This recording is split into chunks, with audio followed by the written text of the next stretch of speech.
ശരിക്കും സ്റ്റെൻറ്റോ, ആൻജിയോപ്ലാസ്റ്റിയോ, ബൈപ്പാസോ ഒന്നും ഒരു ലൈഫ് സ്റ്റൈലിംഗ് ഒരിക്കലും ഒരിടത്തും ആകുന്നില്ല എന്നുള്ളതാണ് നമ്മൾ മനസ്സിലാക്കേണ്ടത്. നമ്മൾ ലൈഫ് സേവിങ് എപ്പോഴാ? നമുക്കൊരു മുറിവ് വന്ന് ബ്ലഡ് യൂസ് ചെയ്തുകൊണ്ടിരിക്കുകയാണ്, ബ്ലഡ് പോയിക്കൊണ്ടിരിക്കുകയാണ്. അവിടെ ബ്ലീഡിങ് നിർത്തുന്നതും ബ്ലഡ് ട്രാൻസ്ഫ്യൂഷൻ കൊടുക്കുന്നതും ലൈഫ് സേവിങ് ആണ്. പിന്നെ ഒരു ഇൻഫെക്ഷൻ വന്നു. അപ്പം ഇൻഫെക്ഷൻ വന്നപ്പോൾ നമ്മൾ ആന്റിബയോട്ടിക്സ് കൊടുത്ത് ആ ഇൻഫെക്ഷനെ പ്രിവെന്റ് ചെയ്യാൻ നോക്കുന്നത് ലൈഫ് സേവിങ് ആണ്. ഇപ്പൊ നമ്മൾ പേപ്പട്ടി കഴിച്ചു, റേബീസ് വന്ന് മരിക്കാനുള്ള പോസിബിലിറ്റി ഉണ്ട്. അവിടെ നമ്മൾ വാക്സിൻ കൊടുക്കുന്നത് നമ്മൾ അതിന് ലൈഫ് സേവിങ് ആയിട്ട് മാറാം.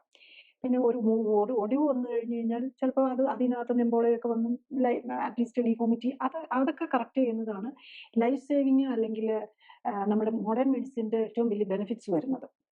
ഈ സ്റ്റെന്റ് ഇടുന്നത് കൊണ്ട് ആരുടെയും ലൈഫ് സേവിങ് ഒന്നും വരുന്നില്ല. ഇപ്പൊ നമ്മൾ ഒരു അറ്റാക്ക് ആയിട്ട് ചെന്ന് കഴിഞ്ഞു കഴിഞ്ഞാൽ അവിടുത്തെ ഏറ്റവും ബെനിഫിറ്റ് വരുന്നത് നമ്മൾ ഇമ്മീഡിയറ്റ്ലി ഇപ്പം ഈ എസ് ടി സെഗ്മെന്റ് എലിവേഷൻ ഒക്കെ ഉള്ളതാണെങ്കിൽ അവിടെ ഒരു ബ്ലോക്ക് വന്നിട്ടുള്ളത് കൊണ്ട്, അതായത് രക്തക്കട്ടയുണ്ട്, അത് ഡിസോൾവ് ചെയ്യാനായിട്ടുള്ളത് കൊടുക്കുന്നത് നമുക്ക് അപ്പോൾ അത് ഇത് ചെയ്യുമല്ലോ, അത് ബെനിഫിഷ്യലാണ്. പക്ഷെ പേഷ്യന്റ് ഒരു സിക്കായിട്ടിരിക്കുന്ന സമയത്ത് നമ്മൾ എന്ത് പ്രൊസീജിയർ ചെയ്യുന്നതും അവിടെ ഒരു പേഷ്യന്റ് അൺസ്റ്റേബിൾ ആകാനുള്ള പോസിബിലിറ്റി ഉണ്ട്.